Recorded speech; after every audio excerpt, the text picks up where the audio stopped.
Hello everyone, welcome back to my channel Ratna Mondal. তোমরা সকলে কেমন আছো অবশ্যই কমেন্টে জানিও। আমি তো খুব ভালো যে আছি সেটাও না, খুব যে খারাপ আছি সেটাও না। রোজ দিন বাড়ি বসেই ভিডিওটা স্টার্ট করি, বাট আজকে আর বাড়িতে বসে ভিডিওটা স্টার্ট করা হয়নি। কি জানি ভেবেছিলাম ভিডিও করবই না, মানে ভিডিও করার কোনো রকম ইচ্ছাই ছিল না। তারপরে হঠাৎ করে ইচ্ছা হলো যে না, ভিডিও একটু করাই যাক, তো সেই কারণে ভিডিওটা স্টার্ট করলাম। কোথায় যাচ্ছি সেটা তোমাদের সঙ্গে শেয়ার করছি, ভিডিওটা স্কিপ না করে দেখতে থাকো। আমার না ওই একটাই সমস্যা, আমি কোথায় যাই সেটা কি না আগের থেকে আমি জানি না, আর কোথায় এসে পৌঁছাই অবশেষে সেটাও আমি তোমাদের ঠিকঠাক করে শেয়ার করতে পারি না। তো এই কারণেই কোনোভাবে কোনো লোকেশনই তোমাদের সঙ্গে শেয়ার করা হয় না, কারণ আমার হচ্ছে উঠলো যাই কটক, মানে ওই যে বলে না উঠলো বাই কটক যাই, ঠিক ওই রকম একটা অবস্থা। তো সেই কারণে আমি আগের থেকে কোথাও বলে রাখতে পারি না যে আমি এই জায়গাটায় যাচ্ছি। তো এরকমই একটা ডে ছিল, সেদিন আমি হচ্ছে কি মনে হলো একটু বেরোবো, তো বলতে বলতেই কিন্তু আমি বাড়ি থেকে বেরিয়ে যাই। আর বাড়ি থেকে বেরিয়ে আমি কোথায় যে পৌঁছে যাই যার কোনো ঠিক ঠিকানাই নেই। যাই হোক, ভালোই হলো বাড়ি থেকে বেরিয়ে এত সুন্দর একটা ব্যাকগ্রাউন্ড আমি দেখতে পাইলাম। তো দেখো এই সাইডে কিন্তু মাঠে হচ্ছে আগুন ধরিয়ে দেওয়ার কারণে কিন্তু আরও বেশি সুন্দর লাগছে। আসলে আমার অনেক দিনের থেকে না ইচ্ছা একটা ক্রিম্পিং মেশিন, একটা কালার মেশিন কিনবো, বাট সেটা আর হয়ই না। আর এইদিকে দেখেছো আমি কি সুন্দর করে চুল বেনুনি করে কার্লি করে ফেলেছি, কেমন লাগছে আমার আউটফিট। আমরা দুজন এসছিলাম সেই কখন, আর এখন পুরো সন্ধ্যা হয়ে গেছে, মানে এদিকে চারিপাশের ওয়েদার দেখে বুঝতেই পারছো। আমার বান্ধবী 1000 ভিডিও বানিয়েছে, কালকে থেকে পোস্ট করবে, সবাই দেখবে। তো বুঝতেই পারছো, চলো বাড়ি যাই। আগেই বললাম কোনো রকম প্রিপারেশন ছিল না আজকে বাড়ির থেকে বেরোনোর, বাট বেরিয়ে পড়েছিলাম সুন্দর একটা লোকেশনে গিয়ে জাস্ট কিছু কিছু ভিডিও ক্লিপ নিতে পেরেছি, আদারওয়াইজ কিছুই নিতে পারিনি। বাট এখন আমি যাচ্ছি একটা সোনার দোকানে, কারণ খুব সুন্দর সুন্দর জিনিস তোমাদের সঙ্গে শেয়ার করব।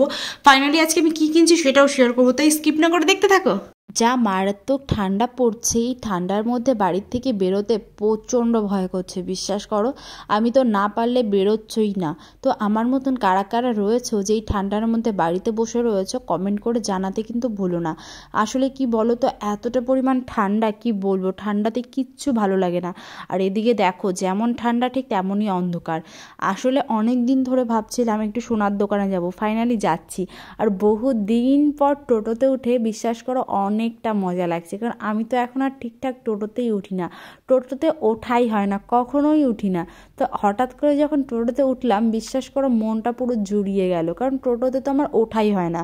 তো টোটোতে কিন্তু একটা টাইম আমি প্রচুর জার্নি করেছি, আমি বাজারের দিনে আসতে হতো একবার হলেও, তো বাজারে আসলেই কিন্তু আমার 20 টাকা চলে যেত আসতে যেতে। তো মোটামুটি যদি দিনে দুবার আমার বেরোতে হয় তাহলে হচ্ছে আসতে যেতে 20-40 টাকা, মানে বুঝতে পারছো তো টোটাল কত টাকা গেছে। তো এখন তো টোটোতে অনেক দিন পর যখন উঠি অনেকটা রিল্যাক্সড ফিল হয়।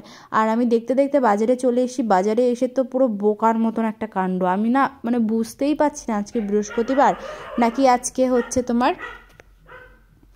শুক্রবার, মানে আমি বুঝতেই পারছি না। কারণ হচ্ছে বৃহস্পতিবার যদি হয় সোনার দোকান তো বন্ধ থাকবে, এটাই হচ্ছে স্বাভাবিক, বাট আমি বুঝতেই পারছিলাম না। ফাইনালি যখন আমি বাজারে মানে এর ভিতরে ঢুকলাম আর কি সোনার দোকানে, তো আমার তো পুরো মনটাই ঠান্ডা হয়ে গেল যে না ফাইনালি দোকানটা খোলা ছিল। বেসিক্যালি আজকে আমি নিজের জন্য কিছু কিনতে আসিনি, আমার একটা আন্টি এসছে, ওনার সঙ্গেই আমি এসছি, তো ওনার জন্যই কিছু জিনিসপত্র উনি নেবে। তো দেখো ফার্স্টেই এই বাউটিওয়ালা কানেরগুলো দেখাচ্ছিল, বিশ্বাস করো প্রত্যেকটা কানেরই কিন্তু খুব সুন্দর ছিল। তো এখানে কিন্তু খুব রিজনেবল প্রাইসের মধ্যে তোমরা অনেক কিছু পেয়ে যাবে। আর আমার এখান থেকে কিন্তু বহু জিনিস আগে পরে নেওয়া রয়েছে, খুব বিশ্বাসযোগ্য একটা দোকান, তোমরা চাইলে একবার হলেও একটু ট্রাই করে দেখতে পারো। এখানে একদম অল্প রেঞ্জের মধ্যে এত কেনাকাটা করতে পারবে তোমরা কি বলবো। তো দেখো এখানে কিন্তু অনেক সুন্দর সুন্দর ইয়াররিংগুলো ছিল, ঝুমকো দেওয়া ইয়াররিংগুলোও কিন্তু পরলে অনেকটা সুন্দর লাগে। তো এখানে অনেক ধরনের জুয়েলারি ছিল আর কি। তো মানে কদিন পর থেকেই তো আমার শপিং টপিং করতে হবে। এখন নর্মালি একটু দেখছিলাম যে এস টাইপসের বাঁধানো, দেখো আমার এই ছোট বাউটিটা পছন্দ হয়। তো এটার রেস পুরো ছিল 18,000 সামথিং কিছু, বাট আমি নিজের জন্য কিছু কিনতে আসিনি, সেটা আমি আগেই বললাম। তো চলো তোমাদের সঙ্গে আরও অনেক সুন্দর সুন্দর গোল্ড কালেকশন শেয়ার করি, যেটা কিনা তোমরা দেখে চলে আসতে পারবে। প্রত্যেকটা জুয়েলারি কিন্তু হলমার্ক আর খুবই সোনার জিনিসের উপরে কিন্তু অনেকটা ছাড় দেওয়া রয়েছে। আমি একদম কাছ থেকে ভিডিও করে তোমাদের সঙ্গে শেয়ার করছি যাতে জিনিসগুলো তোমরা সুন্দর করে দেখতে পারো। আর এদিকে আমার থোবড়াটাও একটু দেখে নাও। আসলে হচ্ছে সোনার জিনিস কিনতে কিনতে ফকুর হয়ে যাচ্ছি, ভিখারি, আই এম ভিখারি, বিগ ভিখারি হয়ে যাচ্ছি গাইজ, কি বলবো। আর এদিকে কিন্তু দিদিভাই আমাদের জন্য অনেক অনেক হেল্প করে, অলরেডি সব সময় হেল্প করে, এখনও অনেক জিনিসপত্র দেখাচ্ছিল। তো সোনার দোকানে কিন্তু পেন্ডেন্টগুলোও খুব সুন্দর ছিল, বাট আমি একটা ছোট পেন্ডেন্টের মধ্যে চাচ্ছিলাম, বাট ছোট পেন্ডেন্ট তো কোনোভাবেই খোঁজা মানে পাচ্ছিলামই না। তো এখানে দেখো অনেক ধরনের পেন্ডেন্ট ছিল, আমি একটুখানি চাচ্ছিলাম ছোটোর মধ্যে, বাট ছোটো তো সম্ভব হলো না। এখানে আরও জুয়েলারি ছিল, দেখো এখানের এই পেন্টিংগুলোও খুব সুন্দর, বাট আমি একটু এইরকম টাইপসের না, একটু অন্য রকম চাচ্ছিলাম, কিন্তু আমি যেটা চাচ্ছিলাম সেটা আমি পাচ্ছিলাম না। জানি না আদৌ পাবো কি পাবো না, বাট পেন্টিংগুলো কিন্তু জাস্ট অসাধারণ ছিল। তো শুধু এইগুলো না, আরও অনেক সুন্দর সুন্দর জিনিস দেখাবো, একটু অপেক্ষা করো।